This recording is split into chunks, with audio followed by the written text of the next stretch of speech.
Hello, viewers, and welcome to my new video. Today, we've actually got a guest. It's a different episode, something different I'm doing today. First time, actually, I'm going to do an interview with a person, and we've got Danny Barrett with us today. Danny Barrett, also known as Bazz or Evil Bazz, I think Yeah. sometimes. And you are a founder and a bass player of the band called the Crash Mats, Yep. and you also are sort of a host in a video chat show podcast Mm. called Hello Hoof, Yep. and you also are a gig promoter in a local area of Oldham in Greater Manchester. I'm just I need to say these things because I've got some of my viewers are actually not from the UK as well. I get quite a lot of viewers like from the States and places like that. So Yeah. Oh, great. So it's lovely to have you here. So I'm gonna start from the first question, and the first question is hopefully I'm gonna try and take you on a bit of a journey. So it's like okay. talk a little bit about what your history, and so really the question is, uh, if you could tell us about your punk story and how it all started for you, what kind of drew you to punk rock music, and also sort of then forming the band from there. My punk story. Right. Okay. Well, I was about 13, something like that. And Royalsy, the guitarist in the Crash Mats, I've known him since I was 5. Yeah, yeah. Me and him are friends, and he came round to my house with a couple of albums. So he came around with a Sex Pistols album and a Clash Oh, album, yeah. and Okay. he came round with a Crass album and a Conflict album. How interesting. Yeah. So he got Yeah. these 4 albums off a friend of his and brought them round and was like, right, we're going to listen to these. This is punk music and we're going to get into this and we're going to start a punk band. So it's like, right, okay. And at the time, I'd never heard of punk rock really. I knew like Nirvana and Oasis and Blur, and that was my sort of like musical taste. Yeah. Queen was the big one as well as a kid. Um, so we just listened to them, and it sort of that afternoon was like, oh, I could make this music, I could do this, sort of thought formation, if you will. And then from there, I started to get into bands more, and I was a big hip hop fan at the time as well. And Oh, yeah. the Beastie Boys really got me into the hardcore side of things, if you will. Yeah. So I was into the sort of English punk 70s stuff, and Uh-huh. then through hip hop, I got into the Beastie Boys, Bad Brains, and that Minor Threat and that kind of stuff, and that went on a different sort of Yeah. path as well. So I had those two about 13, 14, and then somebody introduced Royalty again, brought around a tape cassette that a friend had given him, and on one side was Punk in Drublic, and the other side was White Trash, Two Eves and a Bean, No Effects, and that Hmm. really was Hmm. like, oh, this is the music I want to make, sort of Yeah, yeah, thing. yeah. So it was around then, 13, 14, that I got into it all, really. Yeah. So it's like a very similar age to me actually. When I kind of discovered it, and that's interesting. That's like an interesting collection of records of bands actually. Like the Sex Pistols and the Clash. You're sort of early. You're sort of almost like protoplast of British stuff Yeah. punk, and together with Crass and Conflict, which are your anarcho bands, which is it's kind of, yeah, it's an interesting thing because they were kind of, I don't want to say in opposition to each other, but they were like different strands, Yeah, weren't definitely. they? And especially the crass side of things, I got into the sort of Sex Pistols and the Clash really big, and the Crass and the Conflict were to the side, but I still listened to it. So Yeah, yeah, at first I was like, right, okay, just let me take 2 bands and really get into them and find out what they're about, and yeah, then I'll take these other 2 bands and I'll get into them and find out what they're. So I got into the Sex Pistols and the Clash, found out as much as I could about them, and then I listened to the Crass and the Conflict a bit more, and saw their point of view in them taking the mick a bit out of the Sex Pistols and stuff like that, and that's right. Yeah, yeah, yeah, yeah, yeah, that kind of stuff. But at the time as well, I'd been to Catholic secondary school. I was like a Roman Catholic lad, and to hear songs about religion from yeah, like the Crass and the Dead Kennedys was, as well were somehow thrown into the mix at some point, and their songs about religion, and the Crash songs about religion. At the time, I was like, I'm getting on board with this definitely, and so it was that Yeah, rebellious sort of like these. yeah, I was into hip hop, and I'd heard swearing in, people were using like swear words and curse words and whatnot in songs, and that was like, oh, rebelliousness. yeah, And yeah, now it was like, well, there's a music you can make that has swearing in it, is a bit rebellious, talks about religion and that kind of things. Like, oh, yeah. I could do this sort of thing. So I think that's where the ball started rolling. Yeah, no, that's and of course, Crass especially had like quite uh, you know strong lyrics, I would say, about religion as well, didn't Oh they? yeah, Kind yeah, of getting to the really to the point. definitely.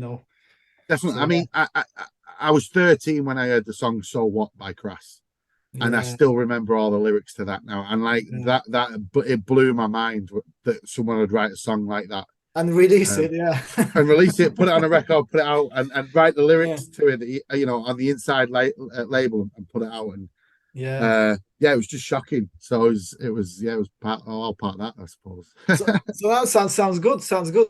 So obviously the crash mats. Actually, that's probably I'm gonna just be probably formulating some of these extra additional questions because Yeah, the crash mats as a band, I don't really find you as political maybe or sort of like because so the crash mats kind of to me they're more on the funny side, kind of like maybe taking the mick out of certain things and situations, and it's yeah. kind of a bit tongue-in-cheek kind of stuff. We try to start to steer away from politics, because there's other people that know more about it than us, that can sing more articulate songs about it than we could. But we try to do a little bit of satirical writing sometimes, and there's little digs here and there that if you listen to the lyrics and sort of look at it, that we are a little bit satirical in points and stuff like that. But it's more, yeah, we Yeah. just like to have fun. Where did the crash mats name come from? Like why the crash mats? Well, so getting into punk music at 13, that means you can start a band whenever, all you need to do is one of you needs to get a guitar. True So enough. Royalty got a guitar, bought a book how to play rock music, learned, read that's that. That's seriously, that's this is an what he did. amazing title of a Yeah, book. Yeah. yeah, this is what he did. I think he sold his mum's. He sold his mum's vacuum cleaner and a car stereo. Bought a guitar. Bought this book. That's so funny. Yeah. Read the book, and then was like, right, we can start the band. So we went to my grandma's house. Went in the garage at my grandma's house. Yeah. A friend came out. He played bass, and for about a year, that was it. Me, Royals, and his bass player, and Yeah. Yeah. Yeah. we were called the Ungovernable Force at that point. Oh, from conflict, but yeah, Yes, yeah, yeah, yeah. yeah. But none of us could spell it properly, so that lasted for about 5 or 6 months, and then we were called Perfect Government after the NoFX song. Oh yeah. Then, 1999, I went to the Reading Festival. I got really drunk. I woke up on somebody else's campsite, and I was like, "Oh, have I Yeah. got here?" He said, "Oh, you came over last night. You're drunk. You started talking about a guy called Albert who had a ginger wig, and then you fell asleep." So I went back home and I was like, "Right, the new band's name is Albert's Ginger Wig." And we were Albert's Ginger Wig for quite some time. And if you just bear with me a moment about it, just bear with us one Yeah. sec. Yeah. Yeah. No Um, worries. I've got here, sorry. So I don't know if you can see this, but this is a poster Oh for yeah. the Albert's ginger wig. Yeah. yeah, yeah. So this is at the castle in Oldham In on Oldham. Yeah. the April 2001.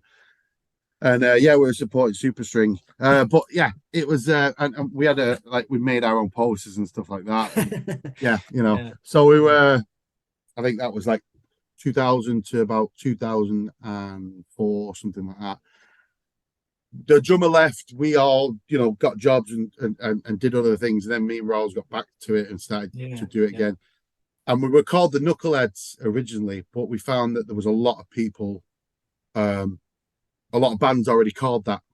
Yeah, yeah. So we're like, right, we need a new name, and I think it just came from her sort of like brainstorming. There's no, thing behind it or anything like that. And at first we thought it was funny, and now it's It's just fits. It just it's fits become us. a brand. Yeah, it's Yeah, become yeah, a national yeah. brand now, hasn't it? So something else. So I've already sort of mentioned about this a little bit, but your lyrics are very funny. I find them at least, and and also the way you are on stage as a person, Yeah. it kind of always makes me smile. Um, and also the band itself has all this like humor around it, whether that be in your videos or even like the album titles, and also what you've done. So like classic example being that 69 Peruvian panpipe classics, and Yeah. that kind of thing, or even that video about what you did about food. I think like some takeaways and Oh, the curry party video. Yeah, yeah, yeah, yeah, yeah, yeah, yeah, yeah. Like when you start at the beginning, you all kind of, hit the table, Go, go, go. Let's go. Go, go, go. Let's go. and stuff. It's kind of it's really hilarious. I was just kind of wondering whether that just come to, is it you, or is it the rest of the band also? Does it come to you naturally? Is it kind of the it, it, it doesn't. It doesn't. It's all of us. It's not just me. It's all of us. We're all like, we prefer to have a laugh than yeah, be serious. And there's a lot of bands that take themselves too seriously, especially at our level. We're just a DIY band. We're not yeah, yeah, signed by a major label or anything like that. of We're just course, doing it. We're just doing it for the love of doing it. And yeah, there's, um, there's, bands that go around and they'll scream and shout about everything and everything, and more power to them. They're having fun and they're enjoying it, but I just don't enjoy the heavier side of things, getting on a bit as well, and I can't do that. So standing, and to be fair, we've got two rules in the Crash Mats: we don't write songs about politics, and we don't write love songs. So okay, that then gives us the field of everything else to talk about. yeah, Where there's a lot of people are like, right, we're going to do political songs, we're going to do love songs, and then they don't do anything else. They just talk about those two fields. sure, If you take those out and say, right, we're not going to write anything like that, what are we going to write about? Well, us lot being lads from Oldham who are yeah, idiots who just smoke weed and watch stupid cartoons and films all day. yeah, let's yeah, yeah. let's write about smoking weed, watching Police Academy films, eating sausage rolls, going to the chippy, Yeah. the things that come Batman, to us like, Batman, and yeah, Peppa Pig, and all these yeah, different yeah, things. Yeah, like, we watch cartoons, we don't watch the news, so let's do cartoon theme tunes as covers, instead yeah, of like pop songs. Like, I enjoy bands like Me First and the Gimme Gimmes, or bands who do covers of. But I always, when someone does a cover of a song, I always think, what a different, what if it's just a straight up cover of it? Why are you doing that? yeah, yeah, yeah. Do something different with it, and like that's why we just do kids' TV theme tunes, because no one Yeah, else is yeah, doing and it them, works, and it's and it it's really works. Yeah, entertaining, to be honest with you. I always get entertained when I watch you guys. And actually, something interesting, like just to throw that in, yeah. one time I think you were asking about somewhere maybe on Facebook, what's the band that you've seen the most, or somebody was asking that, and I think honestly the Crash Mats is the band that I've seen the most. Seriously, I, But that's I'm just because we've played lots of gigs together, I'm though, isn't it, as well? convinced of it. Yeah, yeah, yeah. Yeah. I also think you are brilliant as a host for your, video chat podcast show. Yeah. Uh, and was this your idea? Was this your idea? Where did this come from? The whole video podcast idea. A couple of places. So yeah, I've always wanted to do something like that. And then during lockdown, Scott Bradley, who runs Horn and Hoof Records, Yeah, started doing a sort of show a bit like this on YouTube, yeah, yeah, yeah, where he was like meeting people and interviewing them either in his back garden or at their house, and he was just having a sort of chat with bands. And I saw these and I said, right, you got to come to Oldham, you got to do one with us. So he came to Oldham. He did an interview with the Crash Mats, and typically Crash Mats style, we derailed it and just made it into a big laugh, and we were having a big laugh and joke. And you know, a friend of mine watched it, and he said, "I felt really sorry for him. All he wanted to do was interview you," and that made me laugh. And then me and Scott put on. I sort of help out with on new records. I tell him about bands and stuff he should check out, and we put on gigs together sometimes. So we were putting on a gig together in Manchester, and we are talking about that show. And I said, "Look, your show's good. It's a good idea, but it's really boring. There's no, it's not entertaining. It's just you chatting to a guy, and like there's no entertainment to it. You should." So and Scott said, "Well, you do something then. If you think it's boring, you do something then." So I was like, "Right, okay."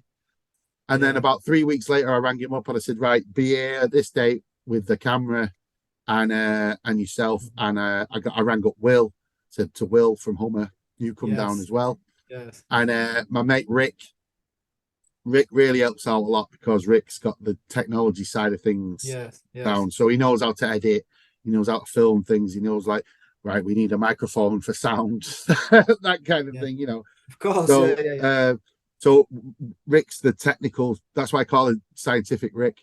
He knows all the technical side of things. So he came down and helped out, and then it just started to sort of like I don't have a script for anything like that. It's all just I have a couple of questions for the bands written down, but I don't have a script or anything like that. I just go off the flow of like, because me and you did it. You came down and did it in the shed. And I had a couple of questions for you, but I wanted to just go off on a random talk with you as well at some point. I just, you know, have a laugh, like give you a sweet and make you try and open the sweet wrapper. You know, and it was good. It was really good. You know, but I just wanted to be entertaining, if you will, because I am a big fan of punk music and bands and gigs and stuff like that. But I'm also at the same time I'm a big fan of comedy, and I'm a big fan of professional wrestling. And professional wrestling is all about entertainment and all about, you know, playing a character and sort of playing up to the crowd.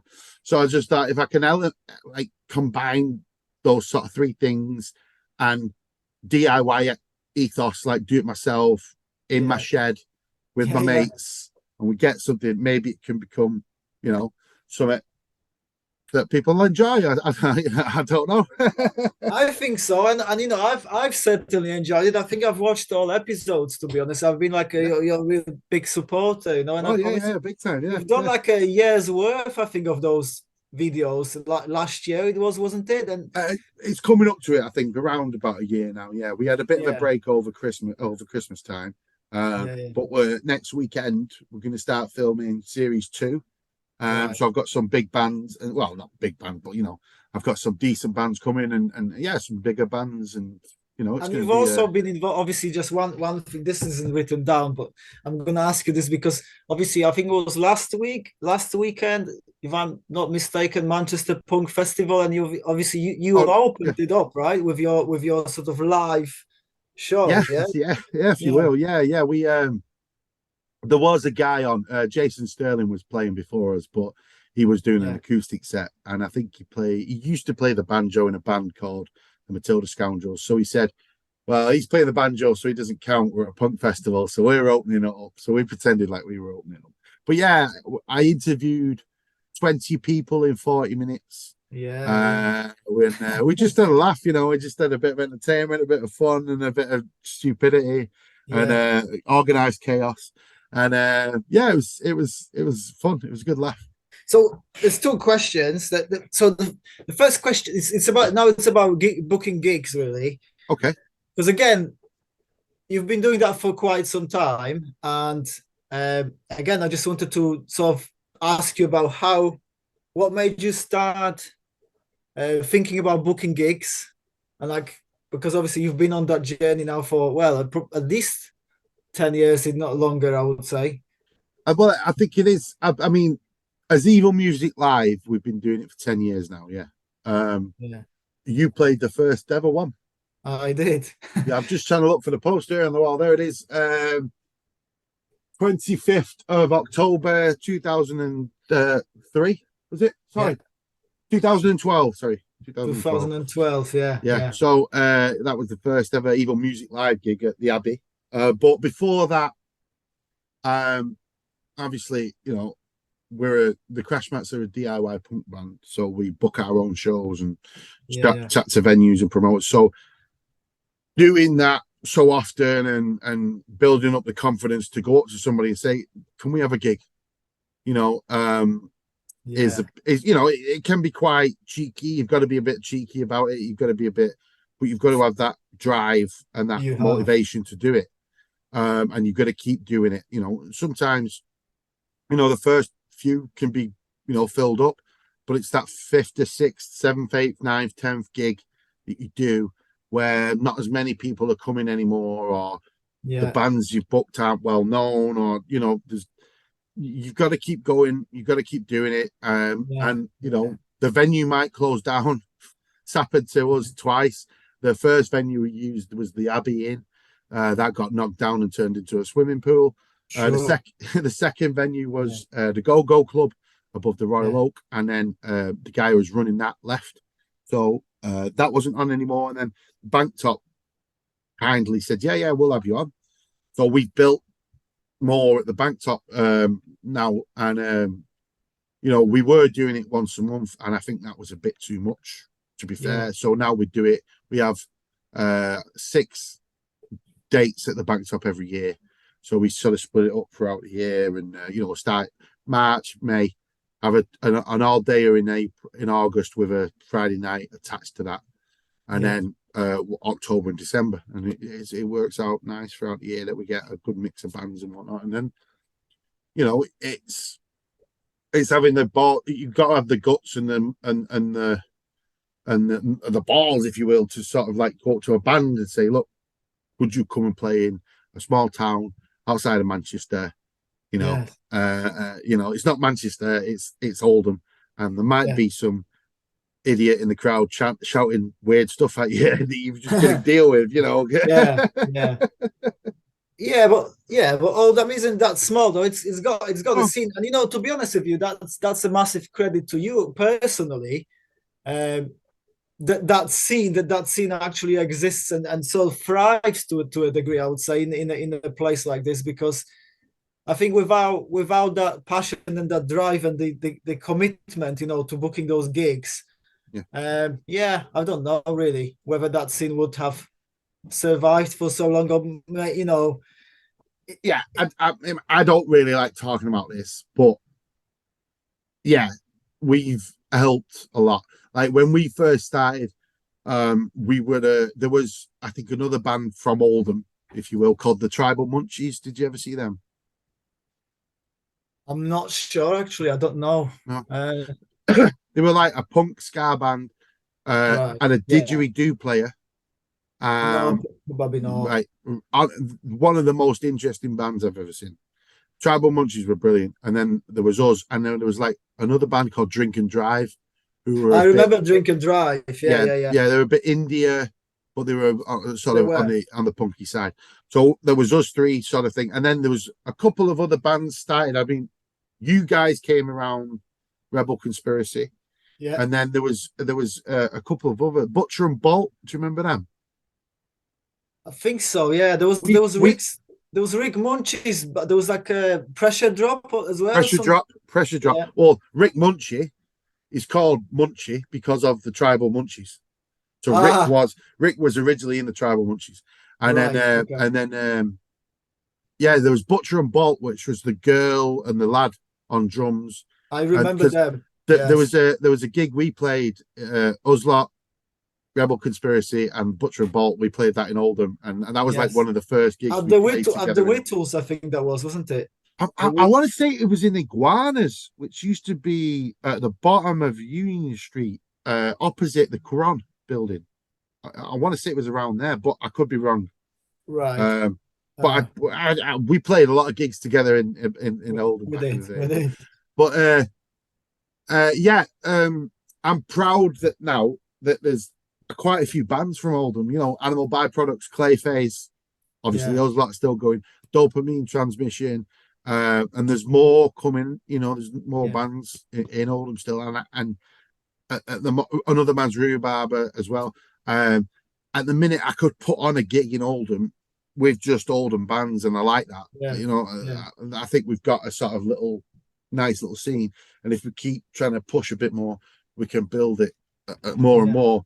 I don't want to say it's all my doing, but I'll happily take you saying that, right? I think you have a lot to do with it, and I think Yeah. that when people see that there's something happening sometimes, and there's actually, because you are well established now, I think in locally, and that scene, and people see this, and I think being in a band, say if I was starting a band new today as a younger person, I'd be thinking, oh wow, there's actually something going on. I can actually maybe ask this guy, approach him, and see if I could maybe get a slot. Yeah. That kind of, so without that, I think that, I'm not sure. So kind of from here on, that kind of leads me to my next question, because you've already sort of covered some of that, because my channel is also partially dedicated to, giving some advice to independent musicians, if you like. Yeah. So like people who are starting out, maybe they haven't done so much yet, so many gigs. And the concept of a gig swap, because I've been thinking about this, and the way that you have done it, and you can tell me if I'm wrong, by the way, is that obviously you've established yourself, and obviously you've built all these links with some of these venues, and you have that kind of infrastructure now in place, almost, where you have been inviting bands from further afield, for example, and even from abroad, on occasions, who then come and play here. And then has that contributed to the crash mats, for example, then being sort of given opportunities maybe to play in other places as well? Or Definitely, yeah. It helps out a lot. With international bands, I think we've just been very lucky with booking them that a date has fallen through, and we're putting on a night at that same time when they're on tour, and we've been able to sort of say, do you want to come play here, and they can do. I think excuse me, the gig in August, Easy Fest in August, we've actually got a Brazilian band playing. Oh, really? And wow. Wow. Dead Fish are playing. They're from Sao Paulo in Brazil, and they're like the first band I've ever booked as part of their tour.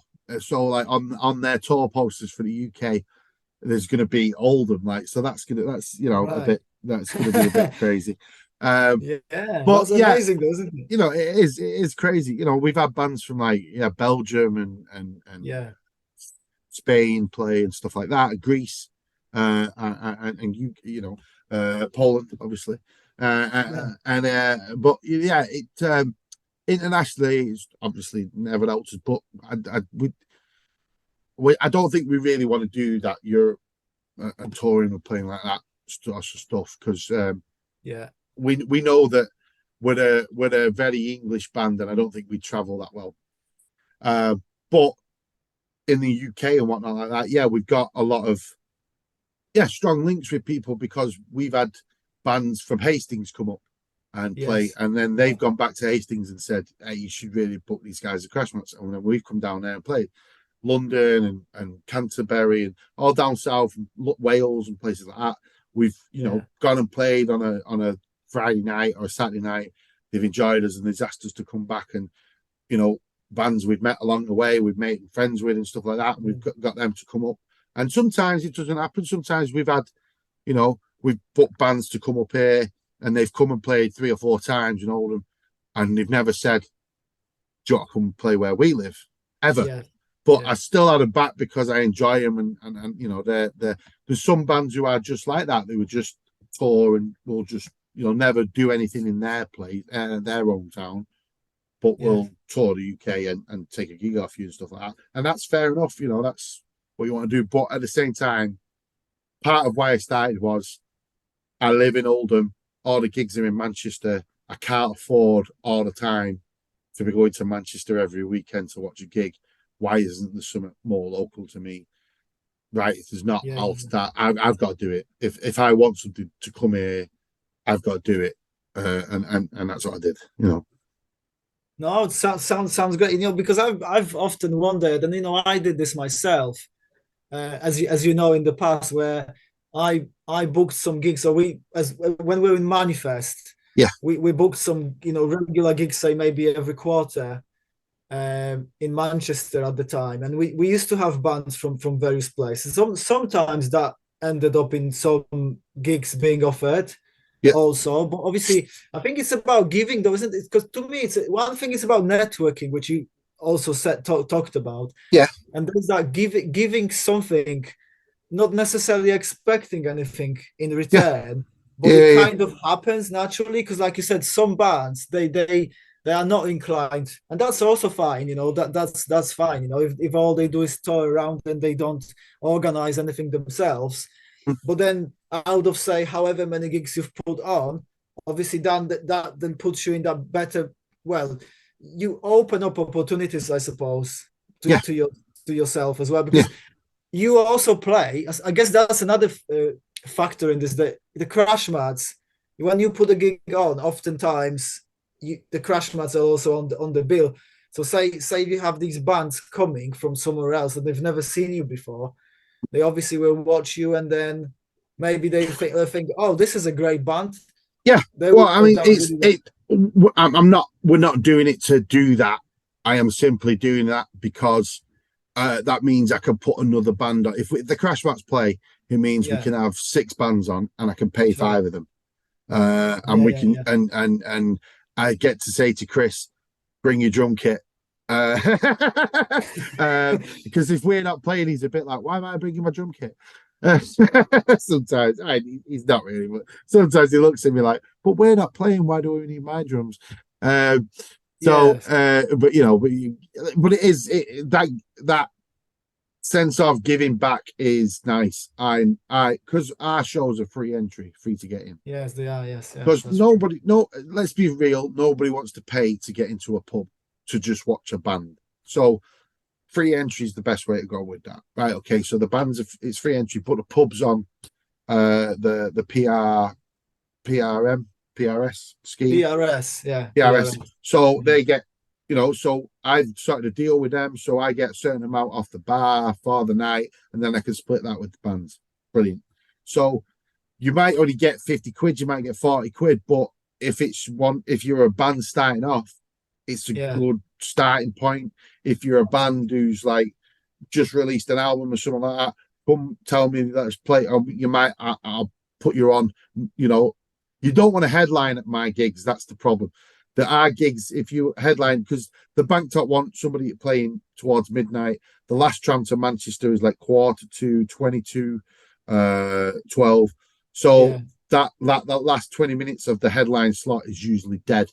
So that's why I put the crash mats on. We can play to the local people. They're still around, but everybody in Manchester's got a chance to go Yes. home and see the bands that they want to see, sort of thing. Like so, it works out nicely as a stepping stone gig for you. If it's your first gig or if it's like, third or fourth gig, come and play in Oldham, and people will enjoy you and get into you. Like Riggets, do you remember Riggets? Of course I do. I've even put Right? them on Yeah. myself. Well, there you go. Right. So Yeah. Riggets, when they came, do you remember their first gig in Oldham at the Abbey? I probably do actually. Yeah, I think you're probably there. I think you may have played with them. To be fair, I can't find a poster right now, but Yeah. they came and it was like their third ever gig as a band, and they blew everybody away in Yes. the Abbey, and everyone was just like, "What have we just watched here?" Yeah. And we instantly I became mates with them, and I was like, "You guys are brilliant. The music's awesome. Like your live show and set is fantastic, and I want you to come back." And they were like, "Yeah, no problem." And he got really big. He got quite big in the scene, and Yes. a lot of people were like, "Oh, having them headline festivals and that kind of thing." But they'd still come back to Oldham and play. Yeah. And then they put on that one in Wigan where me, you, us lot, we all played in Wigan together as with Exactly. I still the remember, stage invasion. when they were wrestling during our set, I told them, yeah, I know. But you know what? The thing is and that works, doesn't it? And that building that community and that kind of networking with people. And I agree about Wriggles, by the way, being like they were a brilliant band, So it was a shame Fantastic. when they split up, really. But Yeah. But like that's the thing, you get to see bands in their early stages and like when they're trying to figure out, right, we've got these songs and we've written these songs, we practice them, and these we want an audience to see them. Oldham's a good starting point because you will get an honest reaction from the people there. You will get like, them going nuts if they love it, or them just tepidly clapping their hands. And the Crash Mats have seen all aspects of that from the crowd in Oldham. yeah. So how about you building those relationships with the venues, because that's kind of interests me, because like you said before, you have to have the balls sometimes, to be quite brave to approach people, and it's because of course you now I think also have a like a 1 day sort of festival at Tokyo Whittles, I think, Yeah, in August, this yeah, year. So yeah. it's obviously the Bank Top Tavern. There's Tokyo Whittles. He used to put gigs on at the Abbey. I think that might be the same ownership as the Bank Top. I don't know, but then No, it's different. Yeah, no, different guys. different. Yeah. And then you had the Go Go, like you Mhm. said, the Go Go Club at the Royal Oak. Yeah. So again, how do you find these sort of interactions? Do they come sort of easily, or Um, it's a little bit nerve wracking at first. Obviously, at first you've got to go to somebody and say, "Hiya, I'm Danny, and I put gigs on at such and such a place, and it's been going well for a few months. Could we come and put one on with you guys?" And you always you've got to say, "Look, it's punk music." yeah, But we've got a lot of people coming to gigs. We've got a bit of a scene, blah blah blah. yeah, yeah, Just try and sell yourself like as much as you can, but you've got to be honest with them. You can't, if it's your first ever time putting something on, say, look, this is the first time we're doing it, but we think that we're going to be able to build up a bit of a scene, or we're going to be able to do this regularly or something like that. And just make sure you've got all the equipment covered. That's the main thing for a venue, especially. If you go into a venue and you've got all the band equipment, but you've not got a PA, does the venue have a PA? Those are the things you've got to sort of remember. Like, what have the venue got that we can use? What have we got that we can take there? Is it accessible from for everybody? Like, can people get into it? Those kind of things. But the main sort of talking to them is just having that confidence to say, we're doing this and it's going well. Can we do it there? Or we're new at this, but we want to build something. Can we come and do something at your guys' venue? And you will get people saying no, but as long as you can find that space and that person who says, yeah, no problem, we'll give you a night, then jump on them, grab that night, pay the money or whatever you've got to do to get that venue and put something on and just do it. And you'll find that once you've done it and the smoke's cleared and everything's done, the next day or whatever, you'll find like you'll sit back and go, that was an awesome night. That was really good. I had fun. yeah. A lot of people Yeah. had fun. A lot of people came up to me and told me how great it was. That kind of stuff, it's just nice. It's just really nice. And there's something to say about persistence, isn't it, in the sort of music world? Because, like you said, you will get some rejection. You will face some rejection. You will face some people saying no to you, and so like the Crash Mats, we get, you're just a novelty band. You just, comedy. You're not serious. You're not a real punk band. That's really funny, actually. The gay. Sorry to say, I know because you've touched upon this, but the so-called scene gatekeepers, really make me laugh. By the way, that kind of. I think I'm probably now we both are at that age where it really doesn't bother me in the slightest, if I'm honest. Yeah, not bothered in the slightest, mate. You know, I don't care. You know, Yeah, everyone's got an opinion, and sometimes exactly. you know Uh, they're not they're not that good. and people need entertainment in their lives. It's not just all Yeah, about being serious, like you said, and just like, oh yeah, let's be all political and be yeah, against this, against that. Yeah, so I guess, well, that we've kind of covered that, but obviously my next question was about what advice could you give to people who are starting out, for example, with gig booking. But I suppose we've discussed that. We still said that you have to just be, no, you need to find and identify, I guess, which venues there are first of all, don't you? And then yeah. Do a bit sort of of, research. Do a bit. Know your scene, your local area. What venue's good for what type of music? You know, if you're an acoustic act, you can go anywhere. You can go do it anywhere. Just go and do it.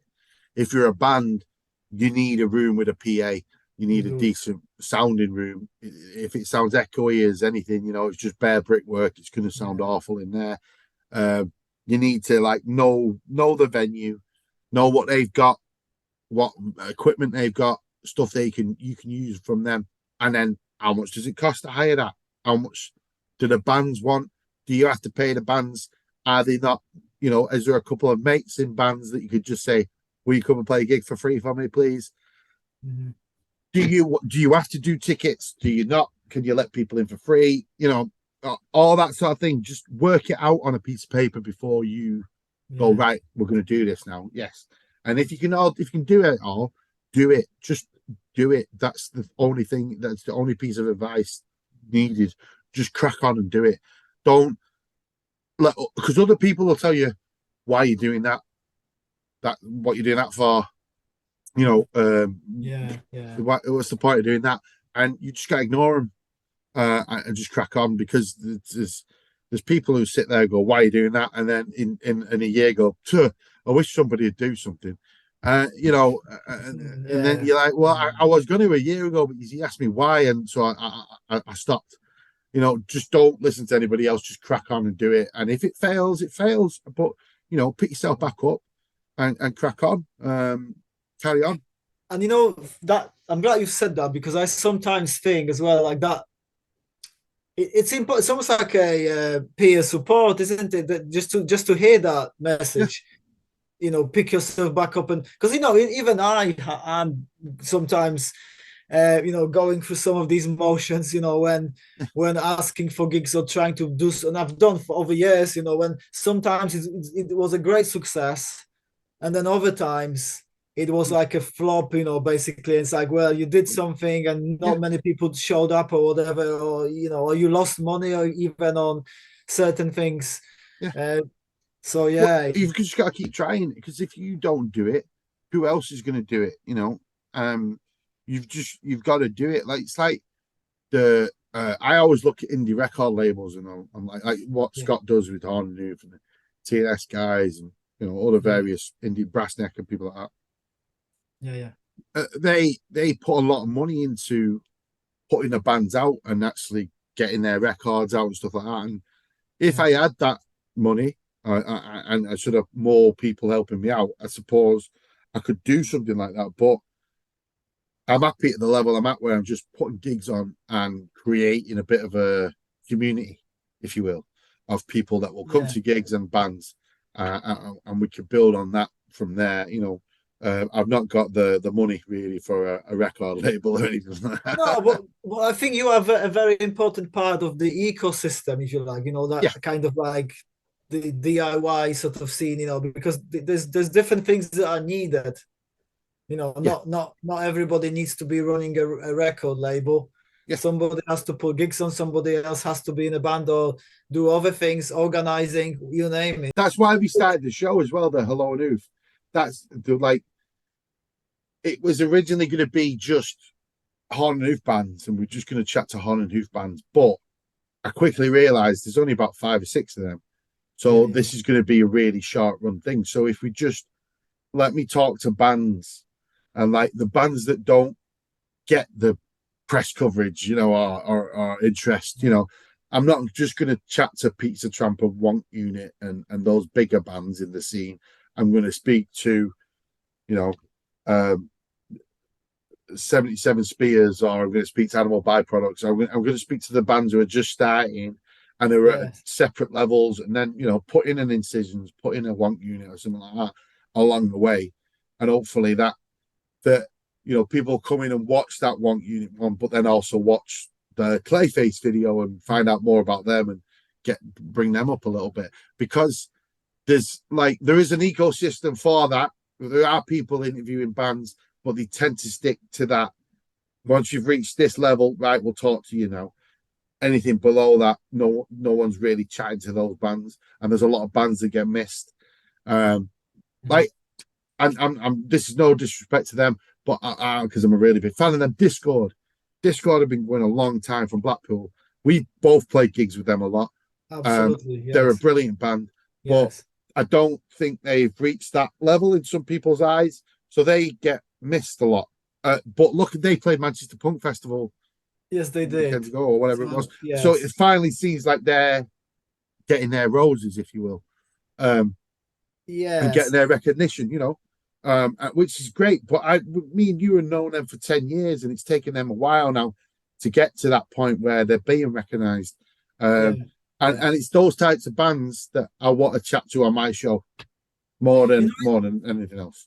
It's really interesting that you've mentioned Discord, because I think you're absolutely right. Like they've been going for so long, and you know, like I even think that in the past they used to be missed even locally in Blackpool, because obviously in Blackpool you have the biggest you know, punk rock festival arguably in the UK, called Rebellion these days.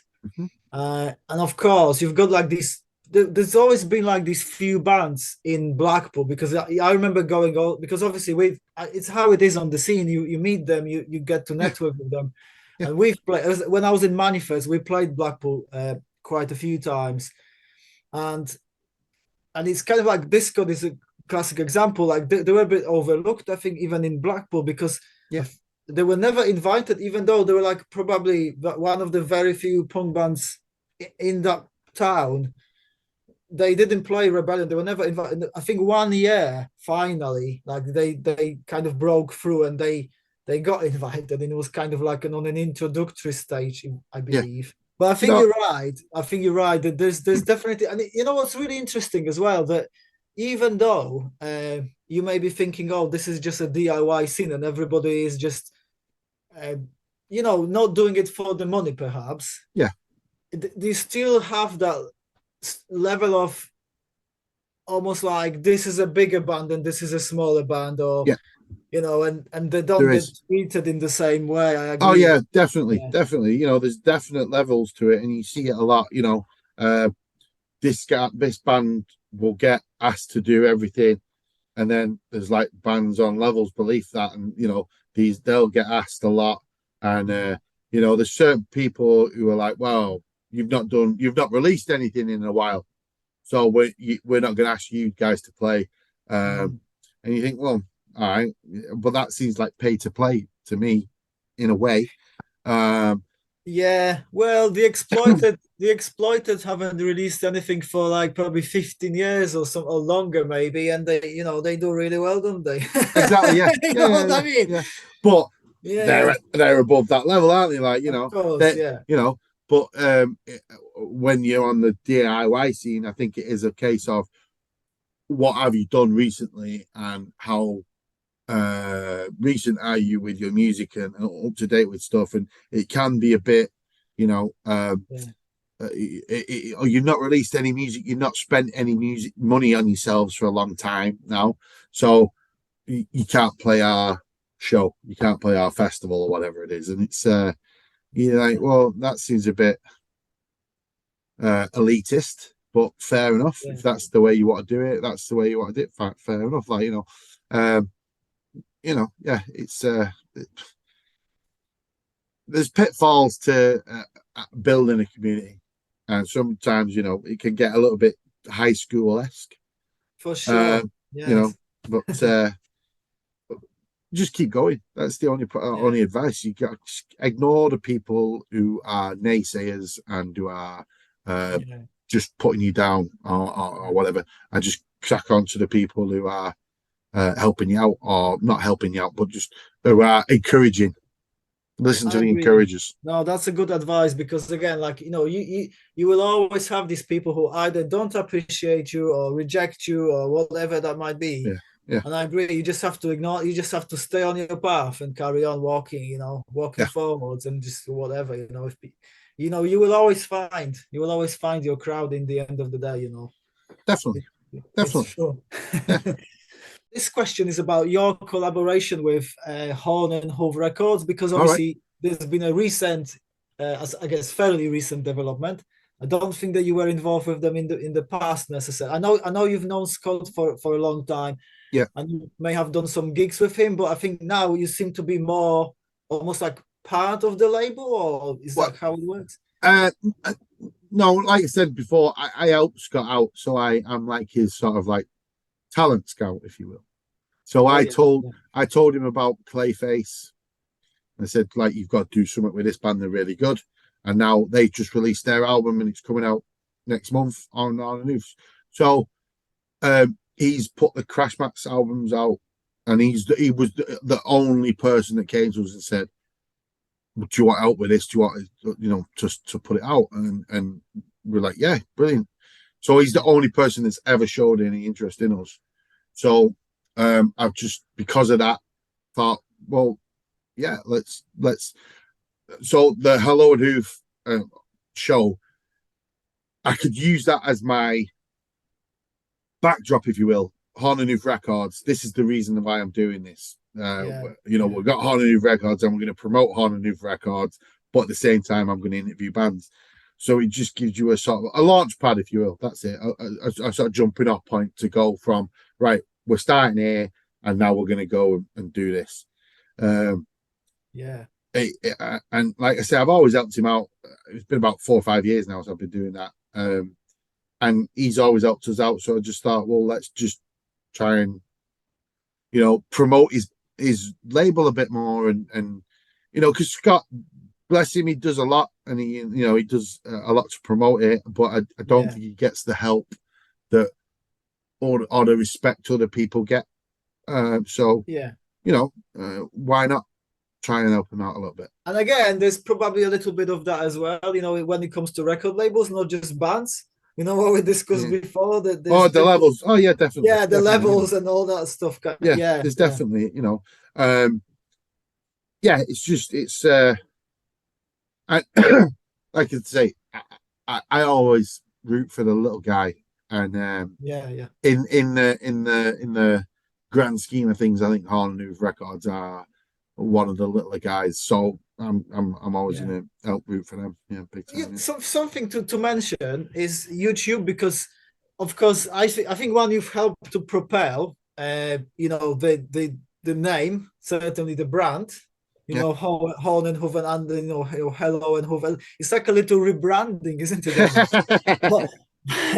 but I think that it's just something I've been doing, obviously, now for a couple of years as well. I think that YouTube helps almost sometimes to put yourself out there. More people become aware of you, almost, because again, sometimes I feel like you can bypass some of these local I don't know how this interlinks, where like you said, there may be some like levels, things like that, some elitism going on, but actually when you go out there into the online world, obviously it's a completely different world, and you can pull in, like you said, people from America and all over, and people can start like I did. I used to do vinyl videos, so I'm a big vinyl collector, vinyl records, and I used to do a lot of, there's a thing on YouTube called the Vinyl Community, where I do a video where I basically say, oh, these are the records I've got this week, and I talk about what records I've got. Okay, I didn't know about that. I need to check it out. They're all on my channel. For everybody who's watching, the vinyl community, is it called? Yeah, the Vinyl Community. The vinyl community. Tie that into YouTube, and you'll see people talking about, and as you know, people talking about jazz records or Yeah, Latin, ska stuff and hip hop. yeah, It's all over the place. So I was doing sort of punk stuff, and I got to talk to a lot of people from around the world, Holland, America, yeah. Canada, and you know, send records to them. They'd send records to me, and I've got a big collection through them. And after a while, I stopped doing it because I felt like it was just me showing off in a way. It was just like, oh, this Okay. is what record I bought this week, and this is another one, and this is another one.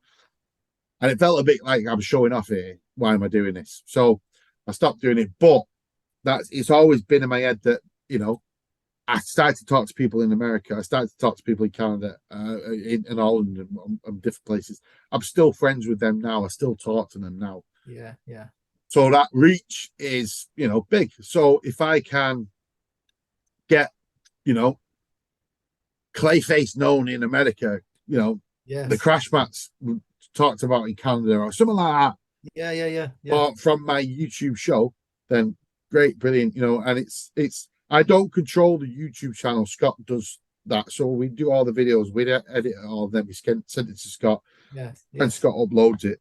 But I keep an eye on, where we're at and stuff like that. And I get excited when we've got another subscriber or we've got, Oh, you know, I do all the time, all the all the time. time, mate. Oh yeah, it's Yeah, it's like a little endorphin it rush for is. you, I suppose, I isn't it? agree with you. Yeah. And Oh, like when I know that when we started on New Records, I had 160. Oh, sorry, no, 147 yeah, subscribers, and yes, we've got like 210 now.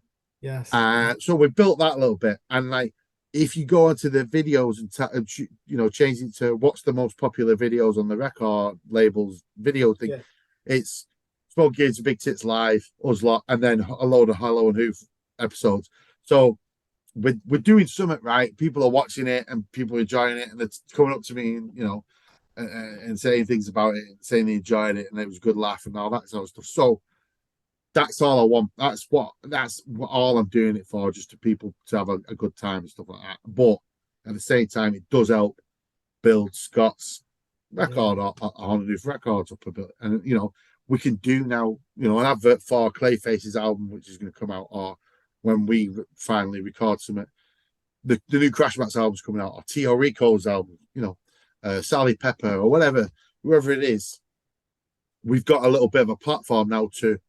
advertise it a little bit, if you will. Yeah, absolutely. You know? You're building the audience. You're Yeah, building the audience, and you have an audience to actually talk to and to kind of, you know, I suppose, present your ideas to, or your art or whatever that might be. And I do agree with you. I think you've really helped. I think you've helped immensely. I think all these ideas, I think the whole concept of the show, how funny it is, even the intro, when you kind of run in your, in your glasses and it's kind of like, it's so funny, it's kind of like, and taking these themes from these old TV shows, and I think yeah, there's a lot of thinking behind it. I don't think it's random. I know you said that you don't have a script, but in a way, I feel like there is some kind of a theme behind it, and I'm actually surprised that you don't have more subscribers. I know it's great because you've grown, yeah, but I almost feel like you deserve more because it's really entertaining. But I'm sure you will, and obviously for everybody yeah. who's You watching, know, obviously because you'll be watching this on my channel, so obviously check out Hello and Hoof video chat podcast, because it's yeah. it's really really good. If you were to give a word of advice to new musician, new bands, new artists, uh, just starting out, Yeah. what would that be? Keep going. Just keep going. Keep doing what you want to do, and make sure you're having fun doing it. If it's not fun, stop doing it. But keep going and keep having fun. And so the last question, if you obviously you have an opportunity, being on my channel, to uh, sort of talk to people and advertise a little bit about what you've got coming up Oh yeah, in the near future. I thought that would be yeah, worth mentioning. So if you could yeah, yeah, yeah. talk to us about what it is that you're doing, sort of in the for the rest of the year, for Rest of the example. year, right? Okay, so May 27th, Evil Music Live at the Banktop Tavern. We've got 5-6 bands playing. It's going to be a good night. It's free entry, so that's good. 4th and 5th of August, again at the Banktop Tavern, is Easy Fest, and that's at the minute there's over 16 bands playing, 17 bands playing. Friday night, all day Saturday, free entry. Yeah. That's going to be great.